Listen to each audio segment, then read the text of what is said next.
Bonjour à toutes et à tous. Je suis Maïdine, je suis professeure des universités au laboratoire de physique théorique de Toulouse de l'université Paul Sabatier. Et je vais vous présenter une conférence que j'ai intitulée « Que la lumière soit et la couleur fût ». Et aujourd'hui, je vais vous expliquer l'origine physique des couleurs irisées qu'on va voir sur certains objets, comme les bulles de savon, des flaques d'huile ou d'essence sur un sol mouillé, ou encore sur les CD, DVD, ou sur certaines parties de ces insectes, les ailes ou encore les yeux. Et la première chose qu'il faut retenir pour cette conférence, c'est que ces objets sont éclairés par le soleil. Ça veut dire que si j'enlève cette source de lumière, eh bien non seulement on ne va plus voir les objets, mais on ne va plus voir les couleurs irisées non plus. Autre chose, si je remplace ma source lumineuse, qui est le soleil, par une lampe rouge, eh bien je vais certes voir les objets, mais je ne vais pas voir les couleurs irisées. Donc en fait, la deuxième chose à retenir, c'est que j'ai une source de lumière, mais c'est une source de lumière blanche, qui est le soleil. Et donc il faut comprendre de quoi est composée la lumière blanche. Alors je pense qu'inconsciemment, vous connaissez déjà tous la réponse parce que vous avez déjà tous vu un arc-en-ciel. Et la lumière blanche, c'est une superposition de couleurs.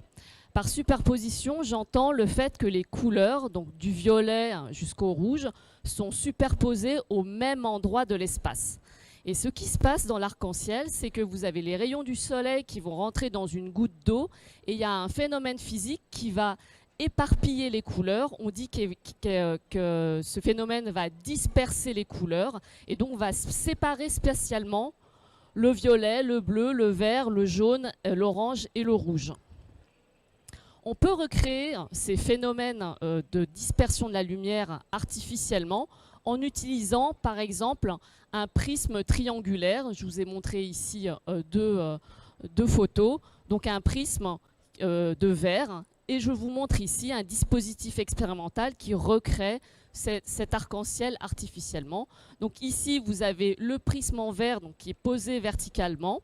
Vous avez là la source de lumière blanche qui va envoyer des rayons qui vont entrer par une face du prisme et les rayons vont ressortir par une autre face et vous voyez que vous avez le phénomène de dispersion de la lumière exactement comme pour l'arc-en-ciel. Pour finir sur l'arc-en-ciel, je vous montre une animation qui est la même chose qu'ici mais vue par au-dessus. Donc ce triangle ici, c'est la face du dessus du prisme qui est ici. Et là, on voit la lumière blanche qui rentre par une face du prisme, la dispersion de la lumière et donc les couleurs qui ressortent séparées spatialement. Et pourquoi j'ai choisi cette animation? Parce que les différentes couleurs, vous voyez, il y a ces petites vagues qui se propagent dans l'espace. Et c'est ces petites vagues qui vont nous permettre de comprendre pourquoi on a des couleurs irisées sur certains objets éclairés par le soleil. Alors avant de comprendre ça, je vais un petit peu vous parler de concepts qui sont associés à ces petites vagues qu'on va en fait appeler des ondes. Et pour ça, je vais faire l'analogie avec des ondes qui se propagent à la surface de l'eau. Donc là, je vais prendre une mare. Je pense que vous avez tous déjà jeté un caillou dans une mare. Et là, vous avez le point d'impact. Et ce qu'on voit, c'est des cercles concentriques qui vont se propager, donc qui vont s'éloigner du point d'impact. Maintenant, si je prends cette photo et que je regarde par au-dessus, ce que je vois, c'est ici le point d'impact et j'ai mes cercles concentriques donc qui vont se propager, des cercles de plus en plus grands. Et ces cercles ici, vus de dessus, ils représentent le haut de mes vagues, les crêtes des vagues. C'est ce qu'on appelle les surfaces d'ondes ou les fronts d'ondes. Maintenant, on imagine que ce volume d'eau est dans un aquarium et que je suis capable de regarder de côté la propagation de mon onde. Ce que je vais voir, c'est mes vagues. Donc là, c'est la même vue qu'ici, mais vue par la tranche. Donc dans la suite, je vais utiliser cette représentation de l'onde sous forme avec ces vagues, avec les crêtes ici et les creux. Mais quand vous jetez la pierre dans votre mare, vous voyez qu'il y a un phénomène temporel, puisque à la fois l'onde elle va se propager dans l'espace, mais elle va se propager au cours du temps.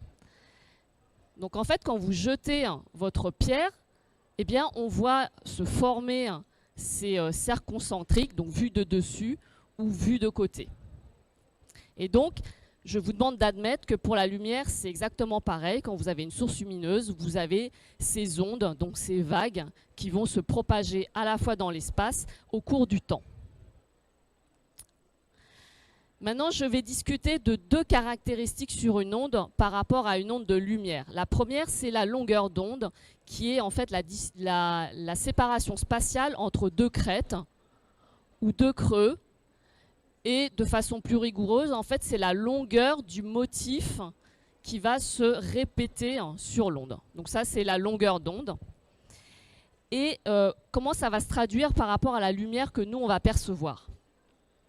Eh bien, si vous prenez une onde avec des vagues qui sont plutôt rapprochées, vous allez avoir une longueur d'onde qui sera petite. Ou alors une onde avec des vagues qui sont écartées, et là, vous allez avoir une longueur d'onde qui est plus grande. Eh bien, au niveau de la lumière, ça va se traduire par la chose suivante. Les petites longueurs d'onde, vous allez avoir des couleurs qui vont être plutôt dans le bleu, et les grandes longueurs d'onde, des couleurs dans le rouge. Et entre les deux, vous avez du vert ou du jaune. Ici, c'est une représentation de ce qu'on appelle le spectre de la lumière visible, sous-entendu par l'œil humain, parce que les animaux ont probablement d'autres photorécepteurs et qui permettent de voir d'autres longueurs d'onde, en tout cas pour les humains. Donc on voit du violet, du bleu jusqu'à l'orange rouge. Et vous voyez que dans cette représentation, on voit les ondes qui sont plus ou moins resserrées du côté du violet ou plus ou moins écartées du côté du rouge. Alors quand vous jetez votre pierre dans l'eau, la hauteur des vagues, vous pouvez regarder, leur écartement, c'est de l'ordre de la dizaine de centimètres. Après, sur les océans, les vagues, la longueur d'onde, c'est plutôt une dizaine de mètres, voire une centaine de mètres. Ça dépend un petit peu des conditions, de la profondeur de l'eau, de la houle, etc. Alors on peut se demander, pour la lumière visible, quel est l'ordre de grandeur typique de la longueur d'onde? Eh bien voilà, c'est entre 0,4 et 0,8 microns.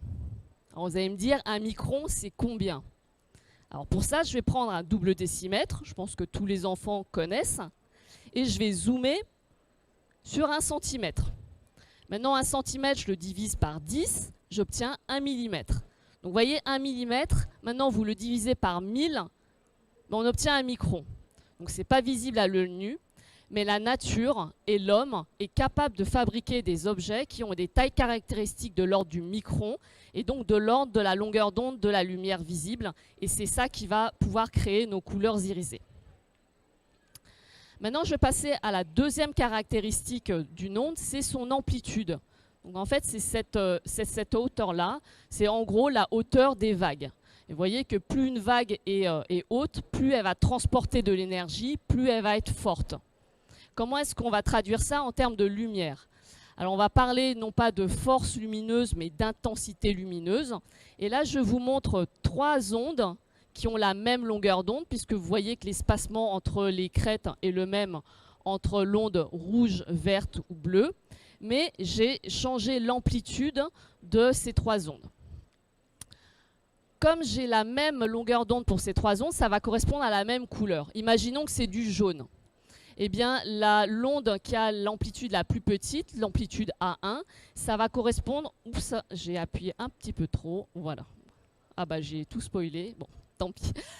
Donc pour l'amplitude A1, ça va être l'amplitude la plus faible. Ça va correspondre à un jaune très foncé, très sombre. Si je prends une amplitude un petit peu plus grande, donc en fait je mets un peu plus d'intensité lumineuse, je vais avoir un jaune plus clair. Et enfin une intensité la plus grande pour A3, je vais avoir le jaune le plus flashy, le plus fluo et donc le plus intense. Donc vous voyez que en fait pour une onde, jouer sur la longueur d'onde, c'est jouer sur la couleur, mais jouer sur l'amplitude, c'est jouer sur le fait que cette couleur va être plus ou moins sombre et donc on va pouvoir jouer sur uniquement 2 paramètres, obtenir toute une multitude de couleurs. Alors, donc la lumière est une onde. Voilà une onde qui va se propager vers votre droite et qui arrive dans l'œil d'un observateur. Et là, j'ai indiqué les fronts d'onde, donc les positions des maxima, par ces traits verticaux. Donc là, il y a une onde, une certaine longueur d'onde, une certaine amplitude. Donc je vois une certaine couleur, plus ou moins claire. Maintenant, imaginons que j'ai deux ondes qui se propagent dans l'espace. Une onde d'amplitude A1 avec des fronts d'onde qui sont représentés par ces traits verticaux pleins et une autre onde d'amplitude A2 dont les fronts d'onde sont représentés par ces pointillés, et vous voyez, qui sont décalés par rapport aux fronts d'onde de la première onde. Donc spatialement, ces ondes vont se superposer. Le terme consacré, c'est elles vont interférer. Et la question est de savoir que va voir l'observateur. Alors il y a deux cas particuliers que je vais discuter tout de suite. Le premier, c'est le cas où j'ai des interférences constructives. Ça veut dire que déjà mes deux ondes, elles ont exactement la même longueur d'onde et les maxima coïncident entre ces deux ondes. Donc en gros, les ondes, on dit qu'elles oscillent en phase. Donc elles font comme ça. Donc ça, c'est en phase. Eh bien, mathématiquement, ça va correspondre au fait d'additionner ces ondes, c'est-à-dire que je peux remplacer ces deux ondes par une seule qui a une amplitude A1 plus A2. Et donc, quand les ondes oscillent en phase, donc elles font des interférences constructives, les amplitudes s'additionnent et donc j'obtiens une lumière plus intense. L'autre cas particulier, c'est quand un maximum de l'une correspond à un minimum de l'autre, et vice-versa. Donc en fait, on dit qu'elles oscillent en opposition de phase, donc elles oscillent comme ça. Eh bien, quand j'additionne ces deux ondes, en fait, j'obtiens rien. Si je prends A1 égale A2, l'amplitude s'annule. Et une lumière d'amplitude nulle, c'est l'obscurité. Donc quand vous avez des interférences destructives, les amplitudes s'annulent et vous n'avez aucune lumière qui est produite, même si au départ vous en aviez deux. Donc si je résume, pour avoir l'interférence de deux ondes, il faut d'abord que les ondes aient la même longueur d'onde, donc la même couleur. Et il y a deux cas particuliers. L'interférence constructive où j'obtiens une lumière plus intense et les interférences destructives où je n'ai aucune lumière. Maintenant, comment est-ce qu'on va produire physiquement des interférences? Bon, déjà, il faut une source de lumière, évidemment. Donc voilà mon onde. Et il faut que j'ai deux ondes distinctes de même longueur d'onde. Donc il faut que je trouve un dispositif physique qui va me prendre mon onde initiale et qui va me créer deux ondes de même longueur d'onde. On va voir tout de suite comment on va pouvoir faire. Et pour avoir des interférences, il va falloir que je décale une onde spatialement par rapport à l'autre. Eh bien, comment on va faire ça? On va faire suivre deux chemins spatiaux différents pour chacune des ondes. Et la première façon de faire, c'est d'utiliser une lame à face parallèle, dont je vous montre ici une photo. Donc une lame à face parallèle, c'est un pavé de verre transparent, que je représente ici à droite. Et je vais coucher cette face parallèle. Et ce qui va m'intéresser ici, c'est l'épaisseur de la face parallèle, que je vais ici, donc je vais zoomer sur cette épaisseur. Donc ce rectangle-là, en fait, va représenter ce côté-là. Donc là, je le fais super gros, alors que pour une lame à face parallèle, normalement, l'épaisseur, elle est petite. Mais c'est pour pouvoir faire des schémas qui soient visibles pour vous. Alors, commençons par une couleur, avant de faire la lumière blanche. J'ai une source lumineuse qui envoie un rayon ici. Et au niveau de la face du dessus de ma lame, je vais avoir un rayon réfléchi, et comme ma lame elle est transparente, je vais avoir un rayon qui va traverser ma lame. Maintenant, il y a la face du dessous, donc le rayon qui a traversé la lame va se réfléchir, et donc il va ressortir. Et maintenant, je vais mettre l'œil de l'observateur ici, et donc, voilà, ma lame à face parallèle, elle a fait les deux autres ingrédients en même temps, c'est-à-dire qu'elle a dédoublé mon onde initiale, et vous voyez que le chemin 1, qui est celui-là, eh bien, il est plus court que le chemin 2. Et que ce chemin est d'autant plus long que ma lame à face parallèle est épaisse. Alors ça, c'est le cas où j'ai ma lame, je regarde quasiment par-dessus. Donc ma lame est ici, je regarde comme ça. Maintenant, je peux très bien imaginer le cas où je regarde de façon plus rasante. Donc si je fais ça, j'ai toujours mes deux chemins. Mais vous voyez que le chemin 2 ici, il est beaucoup plus long que le chemin 2 quand je regarde par au-dessus. Donc rien qu'en changeant mon angle d'observation comme ça, avec la même épaisseur de lame, eh bien je change la différence de chemin entre 1 et 2. Et donc, comme la différence de chemin n'est pas la même, eh bien mes interférences constructives ne vont pas se produire avec le même angle. Et donc, quand je bouge comme ça, en fait, je vois une lumière dont l'intensité va changer à cause de cette différence de chemin entre les angles d'observation. Donc ça, c'est pour une couleur. Maintenant, prenons deux couleurs. On va prendre du rouge et du bleu. Je vous rappelle que le bleu a des longueurs d'onde plus petites que le rouge. Et là, j'ai pris un cas particulier pour faire des dessins plus simples, où la longueur d'onde du bleu, donc c'est cette distance-là, elle est 2 fois plus petite que la longueur d'onde du rouge. Donc imaginons que sur le chemin 1, pour cet angle d'observation, donc je suis quasiment au-dessus de ma lame, eh bien j'ai mes ondes rouges et bleues qui se propagent comme ça. Maintenant, sur le deuxième chemin, eh bien j'ai un certain décalage spatial. Et imaginons que pour cet angle d'observation, vous voyez que les maxima du bleu donc, coïncident. Donc je vais avoir interférence constructive pour le bleu. Mais vous voyez, j'ai fait exprès.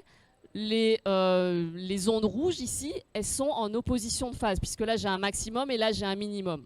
Donc l'observateur qui est là-haut, il va voir du bleu, mais il ne va pas voir de rouge. Donc parce qu'il regarde par au-dessus, comme ça. Et maintenant, s'il regarde un peu plus sur le côté, imaginons qu'il a choisi l'angle de façon à ce que là maintenant, ce soit les ondes rouges qui interfèrent de façon constructive, alors que les ondes bleues vont interférer de façon destructive. C'est-à-dire que pour cet angle d'observation, je vais voir du rouge, mais pas de bleu. Donc, ça veut dire que en jouant sur l'angle d'observation, si j'ai plusieurs couleurs, eh bien, je ne vais pas voir les mêmes couleurs, hein, puisque je n'ai pas les interférences constructives pour les mêmes angles. Et bien voilà, j'ai mes couleurs irisées. Donc rien qu'en changeant comme ça, je change la couleur que je perçois. On peut se dire, est-ce que ça marche pour n'importe quelle lame à face parallèle? Par exemple, une vitre. Maintenant, quand vous regardez le soleil à travers les vitres, vous ne voyez pas de couleurs irisées. Parce que l'épaisseur, elle est trop grande. Elle est trop grande par rapport à quoi? Elle est trop grande par rapport à la longueur d'onde de la lumière visible. Je vous rappelle, la lumière visible, c'est entre 0,4 et 0,8 microns. Donc, pour que ces interférences constructives et destructives marchent pour la lumière visible, il faut des épaisseurs de l'ordre d'une fraction de micron ou de quelques microns. Et bien, c'est ce qui se passe pour les bulles de savon. Donc, le savon liquide, quand vous prenez du liquide vaisselle, ça n'a pas spécialement de couleur irisée. Par contre, quand vous formez des bulles de savon, vous allez former un film de savon qui va être suffisamment mince, donc de l'ordre d'une fraction de micron ou de quelques microns, et donc vous allez avoir ces couleurs dites interférentielles, puisqu'on a exactement le même schéma que ce que je vous avais présenté pour la lame à face parallèle. Donc voilà l'image de ma bulle de savon, et vous voyez qu'ici on a différentes couleurs, parce que là je regarde la surface de ma bulle, mais quasiment orthogonalement. Donc je vois du bleu, c'est comme l'exemple de tout à l'heure. Alors que là, quand je regarde ma bulle de savon ici, j'ai un angle d'observation plus grand, donc je regarde de façon plus rasante, donc je vois une autre couleur qui est ici le jaune. Alors pour les flaques d'huile ou les flaques d'essence, donc c'est sur un sol mouillé, et ce qu'on a, c'est qu'on a un liquide gras qui ne va pas se mélanger à l'eau. Et donc il va y avoir formation d'une couche fine de ce liquide et avec une épaisseur suffisamment fine pour avoir les couleurs interférentielles. Donc c'est pour ça qu'on peut voir ces couleurs irisées sur un sol mouillé. Dernier exemple, c'est les ailes de certains insectes, donc c'est plutôt des ailes souples, où vous pouvez avoir des ailes tellement fines, donc de l'ordre entre 0,5 et 1,5 microns, donc pile dans la bonne gamme, pour avoir ces couleurs interférentielles. Alors voilà, on a expliqué ces 3 cas, mais pour les 3 autres, eh bien, c'est un autre phénomène qui va intervenir, qui est le phénomène de diffraction. Je vais revenir à l'analogie avec une onde qui se propage sur l'eau. Donc là, je vais vous montrer une vidéo où en fait on a une énorme cuve d'eau. Donc là, c'est vu par au-dessus. Et vous avez un cylindre qui va avoir un mouvement vertical comme ça et qui va créer une onde, donc des vagues, qui vont se propager le long donc, de l'eau qui est contenue dans cette cuve. La propagation ici, elle va se faire vers le bas, mais en fait, c'est horizontal. Et donc, dans ce dispositif, on a mis 2 feuilles de plastique à la surface de l'eau. Donc, c'est ces 2 feuilles qu'on voit ici. Et on a joué sur l'écartement entre ces feuilles. C'est-à-dire qu'en fait, on a une fente ici, au travers de laquelle l'onde va se propager. Donc, vous voyez qu'ici, au départ, les fronts d'onde, ils sont parallèles. Et bon, là, sur cette image, ils sont horizontaux. Donc là, je vous montre la vidéo. Et ce qu'on voit, c'est que les fronts d'onde deviennent courbés. Et normalement, si naïvement, on se dit, l'onde, elle passe par cette fente, donc elle va rester comme ça.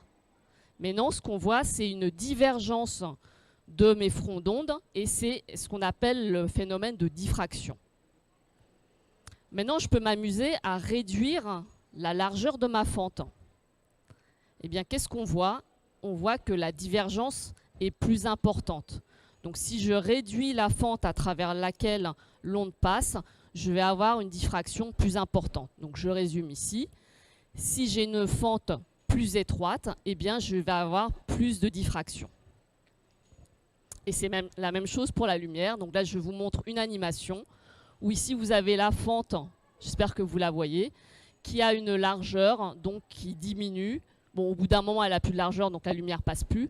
Mais ce qu'on voit très bien, c'est que ce faisceau vert, donc vous avez petit à petit une diffraction de plus en plus importante au fur et à mesure qu'on réduit la largeur de cette fente. Et comme pour la lame à face parallèle, la diffraction de la lumière ne marche pas pour n'importe quelle largeur de fente. Il faut que l'ordre de grandeur de la largeur de la fente soit du même ordre de grandeur que la longueur d'onde dans le visible, c'est-à-dire une fraction de micron ou quelques microns. Alors maintenant, je vais compliquer encore un peu la chose, c'est-à-dire que je vais prendre toujours une onde qui se propage vers votre droite, mais je ne vais pas prendre une fente, mais 2. Donc voilà les 2 fentes vues par au-dessus. Donc les fentes ici, elles sont vers l'arrière. Chaque fente va diffracter l'onde. Donc je vais avoir ici l'onde 1 et ici l'onde 2. Mais on a vu tout à l'heure que si j'avais 2 ondes de même longueur d'onde qui se superposent spatialement, eh bien j'ai des interférences. Ça veut dire que si je mets ici un écran, eh bien, je vais pouvoir voir des taches de lumière qui vont correspondre à mes interférences constructives et des taches sombres qui vont correspondre à mes interférences destructives. Alors, prenons 2 fentes parallèles ici, verticales. J'envoie un faisceau rouge et qu'est-ce que j'observe sur un écran qui est derrière? Donc voilà typiquement le type d'image qu'on va voir, c'est-à-dire des raies colorées, enfin des raies rouges, séparées par des raies sombres. Mais c'est précisément mes interférences constructives et destructives. Alors comme je vais en avoir besoin par la suite, je vais indiquer par ces pointillés jaunes le centre de mon motif. Donc ce qu'il faut retenir, c'est que quand j'ai 2 fentes, j'ai diffraction par chaque fente et chaque onde issue des 2 fentes vont interférer entre elles. Donc j'ai à la fois de la diffraction et des interférences. Je complique encore un peu plus, c'est-à-dire au lieu de prendre 2 fentes, je prends un réseau de fentes, c'est-à-dire un grand nombre de fentes identiques, parallèles, régulièrement espacées. Donc si j'éclaire maintenant toujours avec mon faisceau laser rouge, voilà ce que je vais obtenir au niveau de ma figure de diffraction. Je vous rappelle ce qu'on avait obtenu pour 2 fentes, et vous voyez que le fait d'augmenter le nombre de fentes, ça va réduire considérablement la largeur de mes raies colorées. Donc ça, c'est une première chose. Donc je vais avoir une résolution bien meilleure quand j'utilise un grand nombre de fentes. Il y a une deuxième chose à retenir ici, c'est que j'ai une certaine séparation spatiale donc, entre mes fentes, et plus la séparation va être petite, plus ça va se traduire par un écartement important entre mes raies colorées. Ça, c'est pour du rouge. Maintenant, qu'est-ce qui va se passer si j'utilise une lumière blanche? Pour le comprendre, je vais revenir sur ma vidéo de tout à l'heure, mais maintenant, je vais discuter sur la longueur d'onde. Donc, vous voyez ici, là, j'ai mes fronts d'onde de mon onde diffractée, et la longueur d'onde, c'est à peu près cette distance. Vous voyez en l'occurrence aussi que cette longueur d'onde est du même ordre de grandeur que la largeur de ma fente. Maintenant, je vais garder la même fente, mais je vais changer la longueur d'onde de l'onde qui se propage sur l'eau. C'est-à-dire que je vais prendre une longueur d'onde plus grande. Eh bien, ce qu'on voit, c'est que la diffraction est plus importante. Donc, pour une largeur de fente donnée, plus la longueur d'onde est grande, plus l'onde est diffractée. Ça veut dire que si je prends une lumière rouge, je vais avoir cette figure de diffraction avec un certain écartement ici. Si je prends une longueur d'onde dans le vert, donc une longueur d'onde plus petite, je vais avoir moins de diffraction, donc un étalement moins grand, et donc l'écartement entre mes raies ici va être plus petit que dans le cas du rouge. Donc là, on le voit mieux, là je les ai mis l'un au-dessus de l'autre. Ça veut dire que quand ma lumière, suivant la couleur qu'elle a, eh bien, elle va s'étaler plus ou moins sur mon écran. Mais ça, c'est la dispersion. J'ai dispersé, j'ai séparé spatialement mes couleurs. Et donc, quand je vais utiliser de la lumière blanche, eh bien, je vais voir, au lieu d'une seule raie de couleur, mais je vais avoir une raie avec une certaine épaisseur avec mes couleurs d'arc-en-ciel. Et vous voyez que j'ai des copies de ces arcs-en-ciel aux positions où j'ai mes raies, donc pour le rouge ou pour le vert, et ici pour la lumière blanche. Donc mon réseau de fentes, il disperse la lumière, donc pas de la même manière que la goutte d'eau ou le prisme ou la lame à face parallèle. Et donc surtout il faut retenir là il y a ces copies, ces différentes copies des arcs-en-ciel. Bon, on a vu des réseaux de fentes, mais vous allez me dire, un CD, la lumière, elle passe pas au travers. Hein. Pareil pour le scarabée ou les yeux des mouches. Donc, est-ce que tout ce que je vous ai raconté n'a aucun rapport avec ces couleurs irisées? Ben, en fait, si, parce qu'il y a 2 grandes familles de réseaux. Il y a les réseaux de transmission, c'est ceux dont je vous ai parlé. Donc, j'ai des fentes ici, j'ai la lumière qui passe au travers et j'ai mes couleurs irisées avec mes copies d'arc-en-ciel. Et la deuxième grande famille, c'est des réseaux en réflexion. Par exemple, un miroir sur lequel on va faire des rayures. Et donc, au lieu de voir mon image de diffraction, mais derrière, en fait, je vais le voir en réflexion. Donc, ça va se réfléchir et je vais voir mon image ici. Et donc, les exemples que je vais discuter après, ce ne sont que des réseaux en réflexion. Mais il y a toujours le phénomène de diffraction et d'interférence.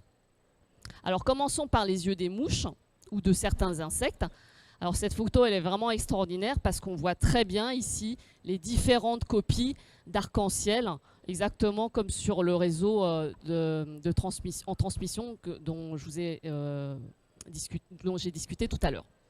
Donc ici, voilà 2 photos avec des yeux de mouche et avec donc ici des vues avec un microscope électronique de la structure de ces yeux de mouche. Et on voit très bien donc un réseau régulier de facettes avec donc des côtés, donc ici où on a des hexagones, des côtés qui font de l'ordre de 10 microns. Et donc chaque côté ici, ça va faire office de rayure au niveau de mon réseau en réflexion. Et la largeur de ces rayures, ben, ça va être dans la bonne gamme, une fraction de micron ou quelques microns pour avoir de la diffraction de la lumière. Et là, pareil pour cette, je crois que c'est une drosophile, où ici on a ces espèces de capteurs photosensibles qui vont constituer ce réseau en transmission. Le deuxième cas, c'est les scarabées. Donc là, ici, c'est une photo d'un... Alors, je ne sais pas si c'est un scarabée, mais en tout cas, c'est un insecte avec des ailes dures. C'est le même insecte, mais vu avec des angles différents. Et donc, ici, on voit les couleurs irisées qui sont différentes suivant l'angle d'observation. Donc ici, c'est une image obtenue par microscope électronique de la surface de ces ailes. Et on voit un réseau de creux qui est moins régulier par rapport aux yeux des mouches, mais qui est quand même pseudo-régulier. Et au niveau de la taille typique de ce réseau, donc là, ici, vous avez 10 microns. Donc vous avez à peu près 10 microns entre chaque creux. Et chaque creux va faire un ou une fraction de micron. Donc encore une fois, on est dans la bonne gamme pour avoir des couleurs irisées sous une lumière blanche donc dans le spectre visible. Dernier exemple que je vais discuter ici, c'est le cas des CD, DVD et Blu-ray. Donc ici, vous avez la photo d'un CD éclairé par la lumière blanche, la lumière du soleil. Et on voit ici, là et là, donc ces couleurs irisées, donc cet étalement de la lumière, cette dispersion. Ici, c'est une image obtenue par microscope électronique de la surface du CD. Alors le CD, vous savez sûrement que c'est un dispositif pour stocker de l'information et on va le stocker en faisant des creux sur un certain matériau. Donc les creux, ils sont ici et la taille typique de ces creux, c'est 0,8 microns et ils sont séparés par 1,6 microns. Donc encore une fois, on est dans la bonne gamme pour avoir la dispersion de la lumière blanche par un réseau en réflexion. Si je passe à un DVD, donc ça c'est un DVD, on voit qu'on a de nouveau ici dispersion de la lumière, mais on a moins de couleurs que sur le CD. Pourquoi ? Parce que le DVD donc, contient plus d'informations que le CD. Pourquoi il en contient plus ? Parce que les creux qui vont être gravés à la surface sont plus petits que dans le CD. C'est 2 fois plus petit. Et la séparation aussi, elle est plus de 2 fois plus petite, 0,7 microns. Donc il y a plus d'informations. Mais vous voyez que la séparation entre mes creux est plus petite. Et je ne sais pas si vous vous souvenez, tout à l'heure je vous ai dit que si on rapproche les fentes sur mon réseau, eh bien mes figures de diffraction, elles sont de plus en plus étalées dans l'espace. Et c'est pour ça que j'en vois moins sur le DVD, parce qu'ils sont plus étalés. Et en fait, là où je regarde, eh bien, mes arcs-en-ciel, en fait, ils sont en dehors de mon champ de vision. Donc en fait, j'en vois moins. Et c'est encore d'autant plus vrai quand je passe à un Blu-ray, parce que là, on a encore plus d'informations qui est stockée. On a des creux qui sont encore plus petits, 0,15 microns, un espacement de 0,32 microns. Donc là, mes arcs-en-ciel, ils sont tellement écartés, tellement en dehors de mon champ de vision, mais que je ne les vois plus. Voilà, donc je vais maintenant conclure. Aujourd'hui, je vous ai expliqué l'origine physique des couleurs irisées sur certains objets, éclairés par une source de lumière blanche. Il y a des couleurs dont l'origine sont des interférences par couches minces, d'autres des interférences et de la diffraction par des réseaux en réflexion. Et je vous remercie de votre attention et je suis ouverte à vos questions. Merci.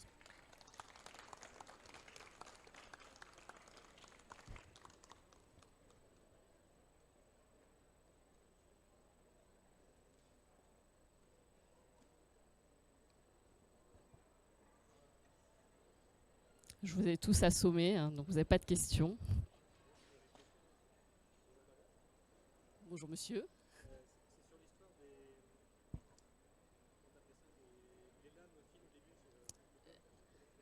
Oui, les lames à face parallèle.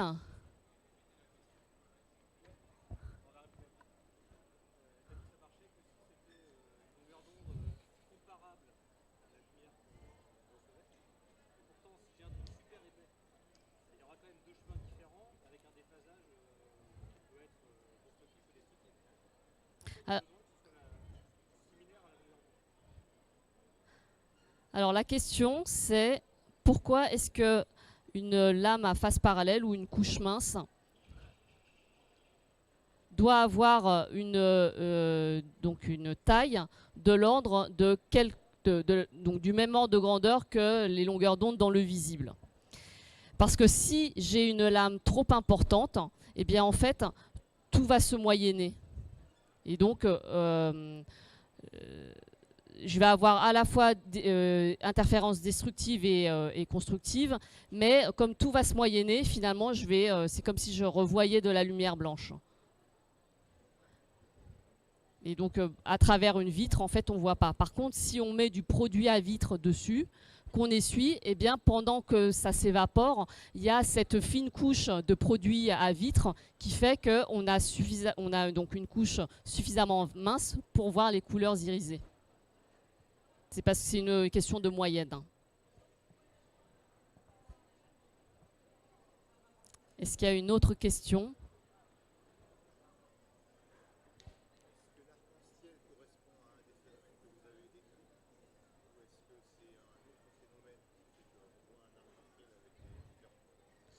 La question, c'est de savoir est-ce que l'arc-en-ciel est dû au même phénomène que ce que j'ai décrit.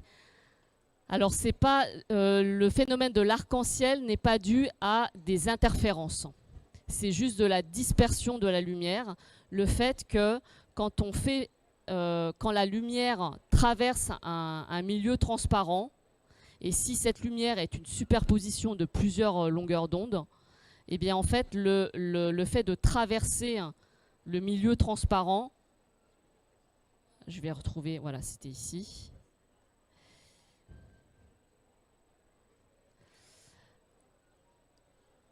Ça va faire suivre des chemins spatiaux différents. Mais là, ici, il n'y a pas d'interférence. C'est juste que le rouge, il est moins dévié que le bleu. Donc là, il y a une première dispersion quand ça rentre dans le vert, et quand ça repasse dans l'air, eh bien, le rouge, il est encore un petit peu dévié, mais encore moins que le violet. Donc c'est juste de la dispersion de la lumière, il n'y a pas d'interférence.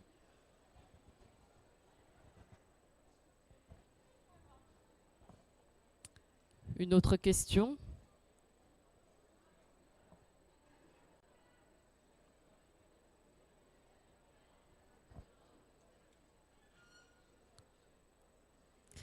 Alors, je ne sais pas s'il y avait des gens qui étaient présents à la conférence précédente, mais il y avait eu j'avais prévu de vous parler aussi du papillon morpho, qui présente des couleurs bleues métalliques, parce que justement irisées.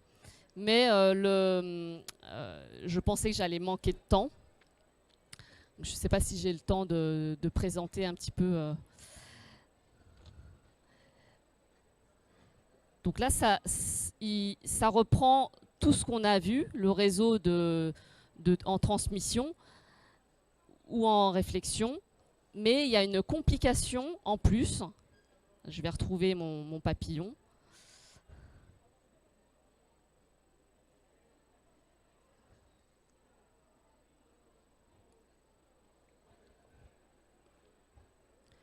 Donc c'est un papillon qui est assez remarquable parce que il n'est pas bleu, il n'a pas de pigment bleu.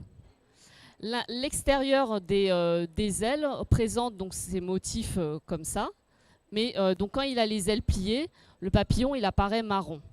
Par contre, quand il ouvre ses ailes, alors il faut qu'il y ait de la lumière du soleil évidemment, eh bien on voit apparaître cette couleur bleue très spécifique du papillon morpho. Alors ici, sur ces images-là, on voit la couleur du papillon si la source de lumière est derrière le papillon. Donc la lumière passe au travers, la lumière est transmise, je ne vois pas la couleur bleue. Par contre, là, j'ai ma source de lumière qui est devant le papillon, du même côté que l'observateur, et je vois cette couleur bleue métallisée, et donc qui n'est pas due à des pigments, mais qui est due au fait qu'ici, on a un réseau en réflexion.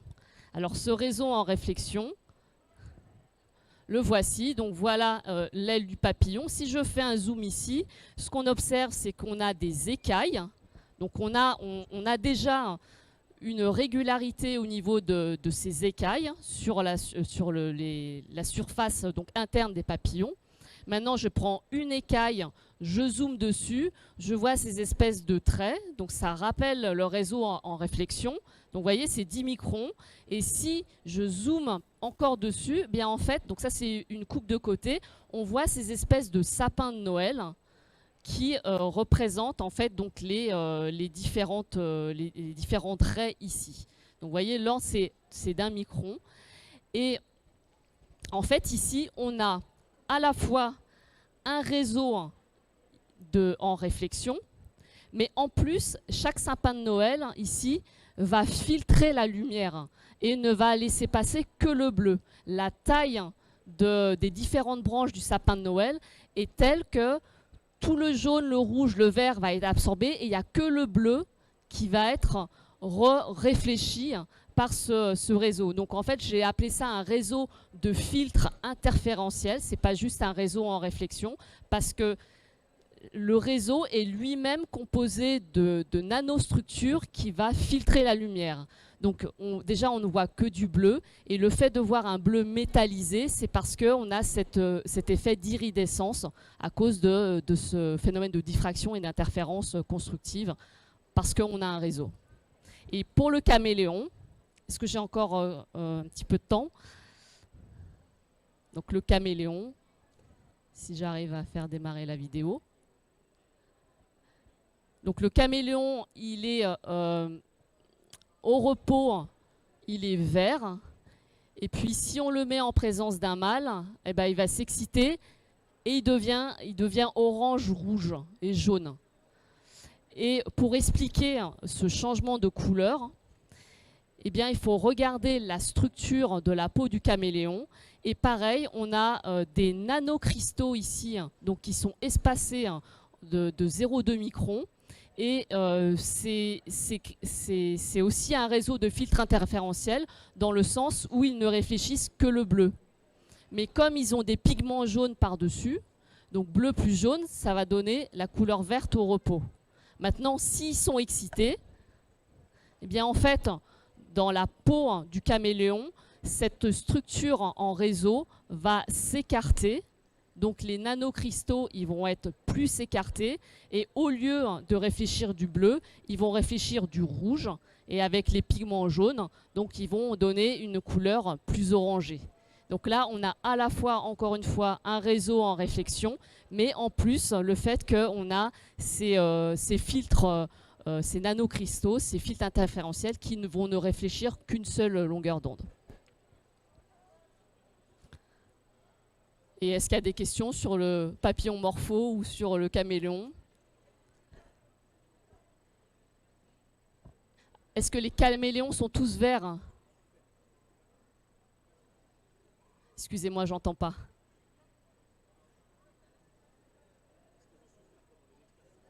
Ah, est-ce qu'ils ont souffert? Mais écoutez, je ne sais pas. Ce sont des expériences qui ont été faites à Genève et qui datent de 2015. Et en fait, ça a été vraiment avant 2015, on ne savait pas pourquoi le caméléon changeait de couleur aussi vite. On pensait qu'il y avait un petit peu comme dans l'exposé précédent, des pigments qui ressortaient comme de la mélanine qui faisait probablement donc donner une couleur plus sombre. Mais pourquoi une couleur plus claire entre le vert et le jaune, voire le rouge? Et donc c'est en 2015, ce groupe à Genève, alors je ne sais plus si c'est Genève ou Lausanne, donc qui ont pris ces photos donc, par microscope électronique de la peau du caméléon in vivo et de façon dynamique, et ils ont vraiment vu un changement de couleur et un écartement de ce réseau de nanocristaux. Mais est-ce qu'ils ont souffert? Je ne sais pas. Bon, ils ont l'air en bonne santé quand même. Est-ce qu'il y a une autre question? Peut-être une dernière question. Oui? Oui, c'est probablement le même phénomène. Oui, oui. À partir du moment où vous avez des couleurs irisées, c'est-à-dire des couleurs qui changent suivant l'angle d'observation, c'est ce qu'on appelle l'iridescence, et c'est dû à des réseaux en réflexion. Donc à un niveau nanométrique, vous avez des tailles qui sont de l'ordre d'une fraction de micron ou de quelques microns. Donc le même ordre de grandeur que les longueurs d'onde dans le visible. Bien, je crois qu'il faut que j'arrête. Je vous remercie de votre attention.